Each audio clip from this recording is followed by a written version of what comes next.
you, Vin. So up first, we've got Roll call. roll call. Oh, Perla's not here. I am your Are person. you doing it? Okay. I'm on.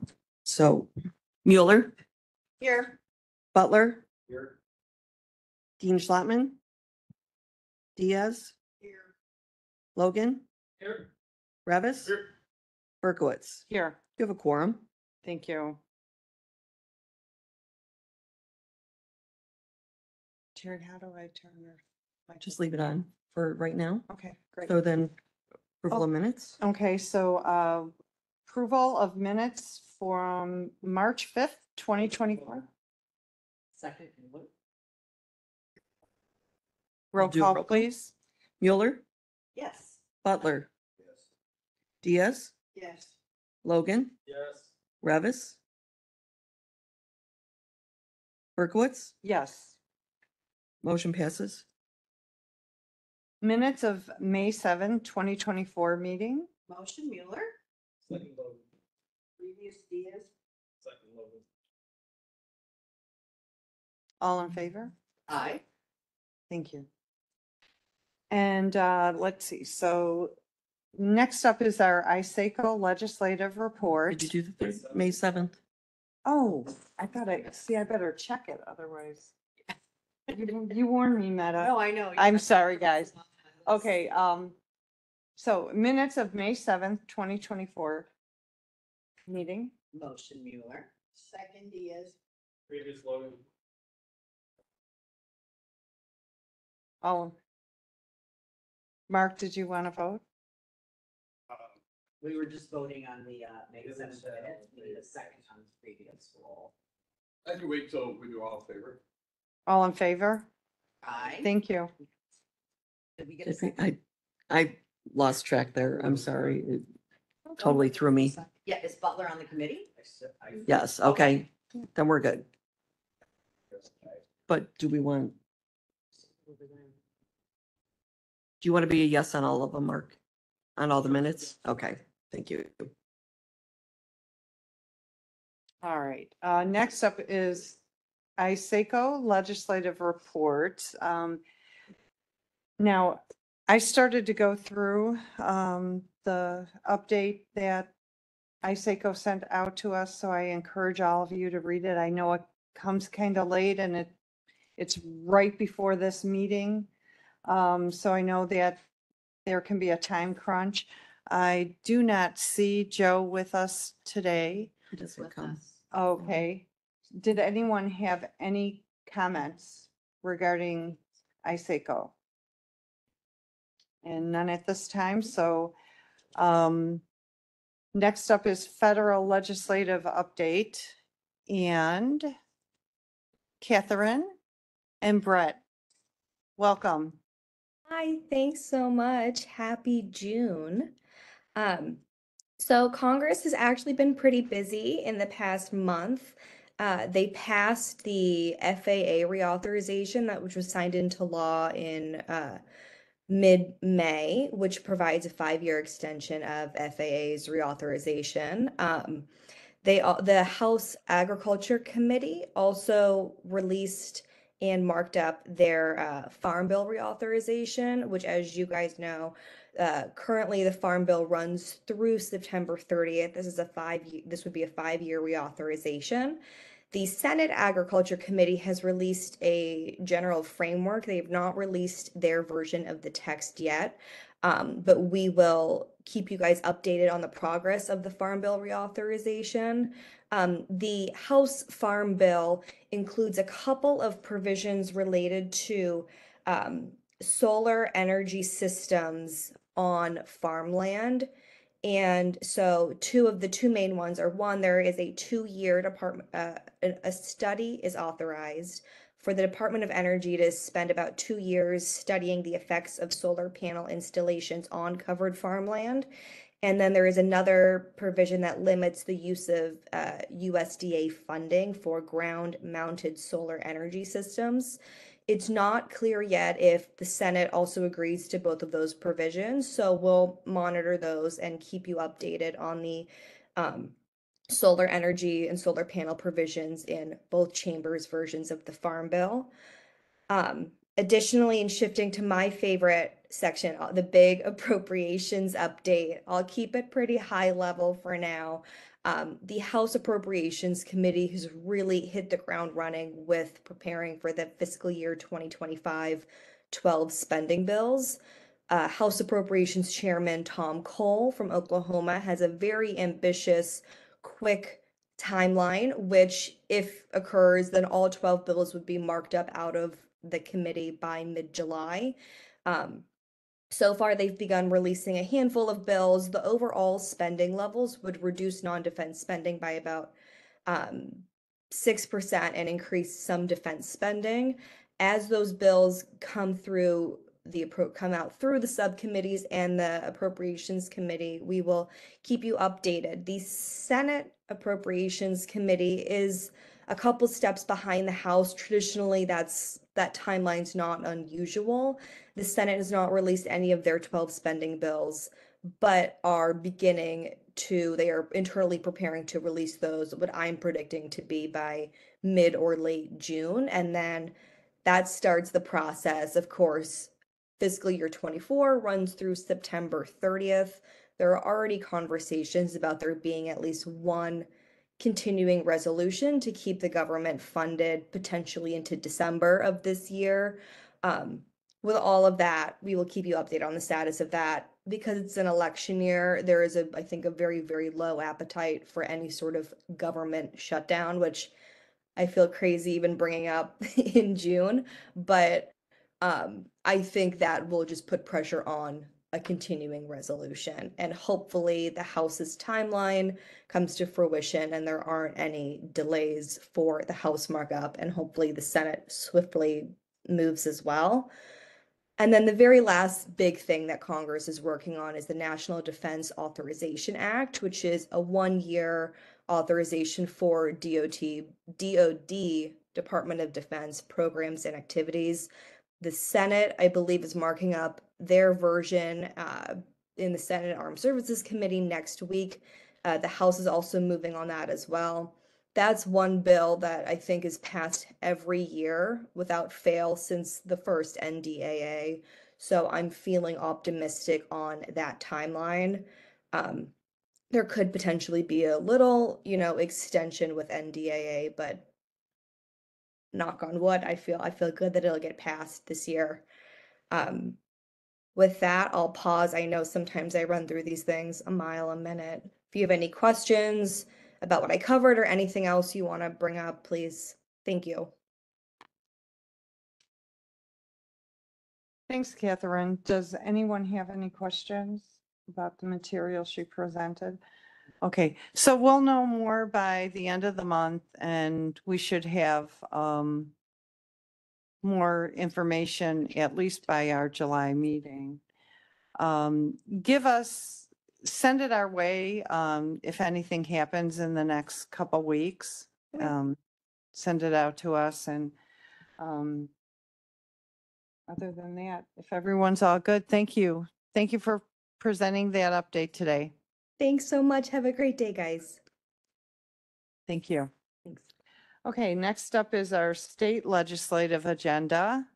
And Matt and Ann, I see Matt. Yep, we're both here. Yeah. Good afternoon, Madam Chair, committee Welcome. members. Apologize that we are virtual and not on camera. We're actually in a hotel in Chicago, listening in the background to the mayor give a speech at a Chicagoland Chamber event. The governor just finished a rousing pitch for the current condition of Illinois before him. So nice to see the two gentlemen in the building at the same time. So first of all, the legislative session ended in grand fashion last Wednesday morning at 5 a.m. after much chaos and drama in the House. the governor and the Senate president and the speaker all had reached a general agreement, and a number of those bills were House bills the Senate sent back over to the House, which meant they couldn't be changed. They could only be voted up or down. The budget was the lone real exception, which was a Senate bill that went over the House that could have been changed, but the Senate had made it clear they were gone and not coming back. In the end, the House did hold to the deal between the three leaders. However, the revenue package, which was about a $1.25 billion revenue increase package. The first two times it was called, due in large part to attendance issues from House Democrats, and they, in the end, voted to suspend the rules and allow a third vote on that measure, which did pass with the minimum needed of 60 votes.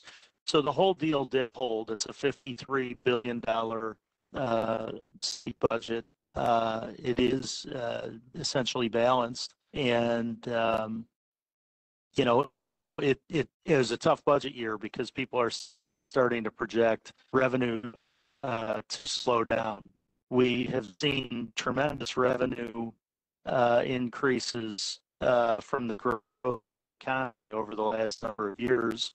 The last budget I voted on was 2016, 8 years ago. That was a $36 billion budget.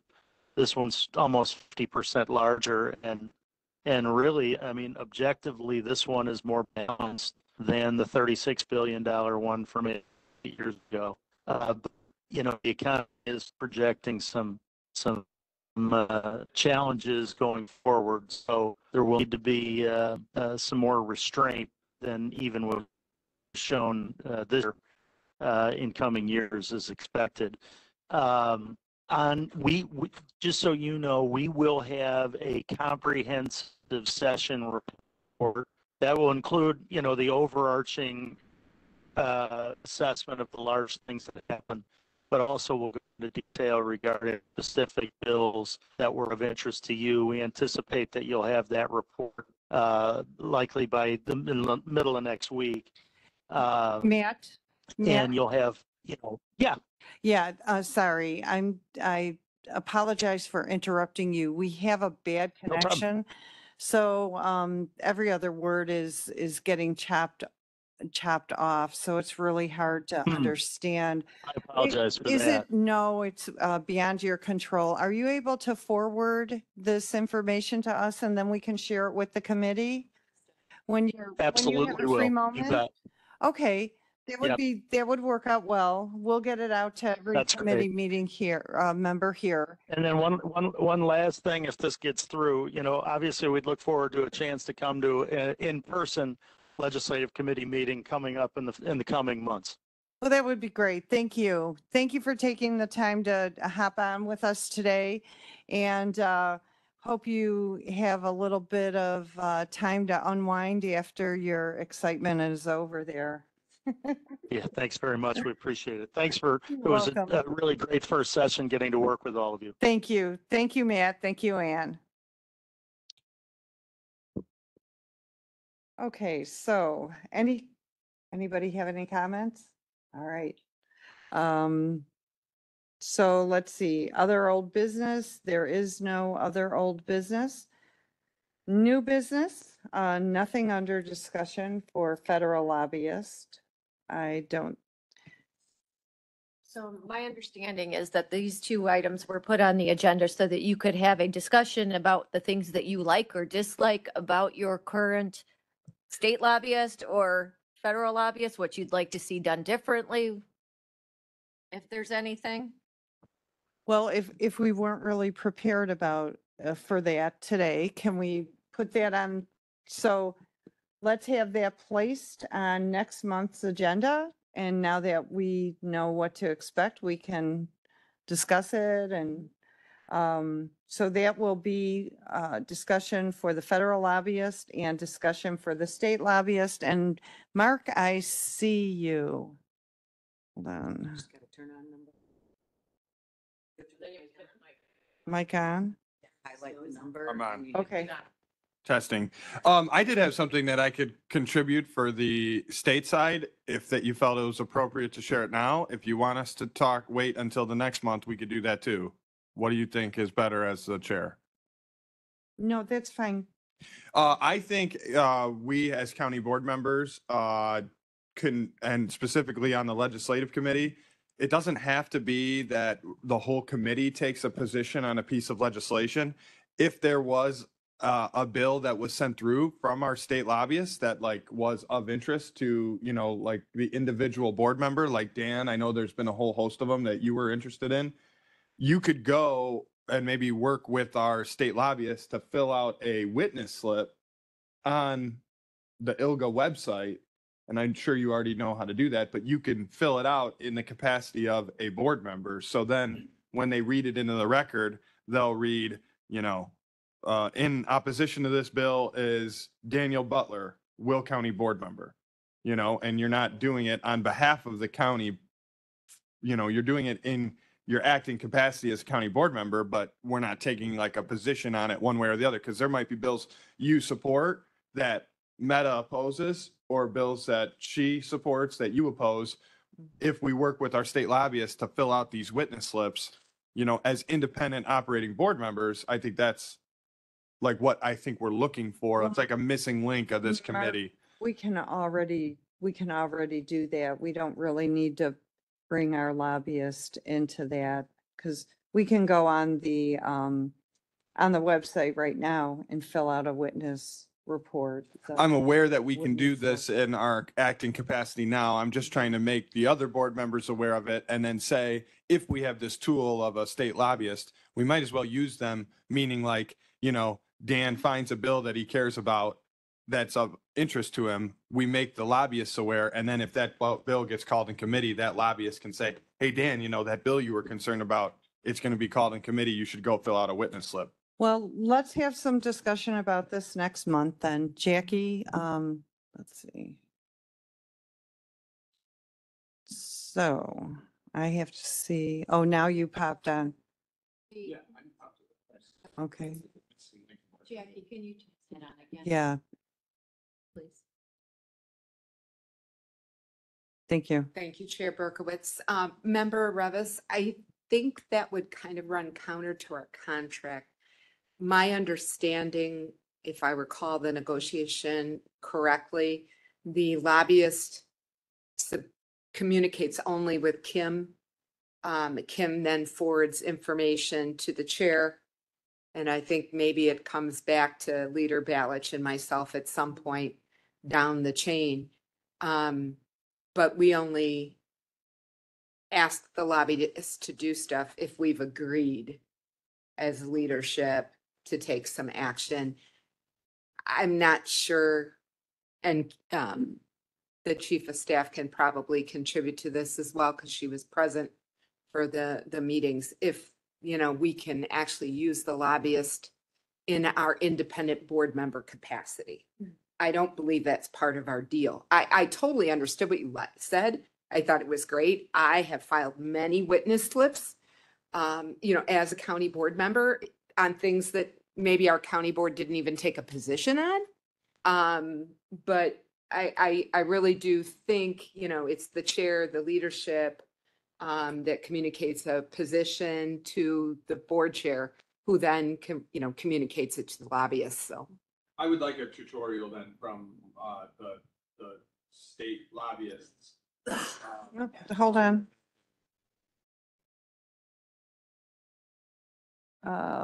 So his seat doesn't show up. Oh, hold on. I got it. Okay, Yeah, so like a presentation from our state lobbyists to all the board members on how to fill it out, not necessarily saying they would give us that personalized, you know, Bill Dan likes, Bill Katie likes, whatever, just something that will help board members navigate it. So we don't have to And- bring that business that is of the independent acting board member to this committee when it doesn't belong here. And- That's all I'm trying to And get Mark, at. that's an excellent suggestion. And so I'll go forward, reach out to them and see if we can arrange a type of tutorial for that because I think that would benefit everyone. So that's an excellent suggestion. So we will move forward on that and work on that. And And Chair Berkowitz, Yeah. I can just tell you, I've used it a number of times. It is not easy sometimes. to find things Whoop. on- oops, hang on, hit your button again. I think I turned you off. Sorry. Number 13 and Turner. There you go. You know, it can be a little bit tricky to navigate or to find the bill number or Yeah. find the committee or find where they, you know, Mhm. it's not super easy. If you don't do it all the time, yeah. I agree. Okay, we will go forward with that then. Excellent suggestion. And let me close this. And so other new business, I'm not aware of any other new business. Any public comment? Anyone in the public with a comment? And I don't see any public comment. There are no announcements or reports by the chair. Mary, do we have an executive session today? No executive session. And can I have a motion for adjourn? Motion to adjourn. All in favor? Aye. This meeting is adjourned and the next meeting is scheduled for Tuesday, July 2nd, 2024. Oh, that sounds, wow, July 2nd.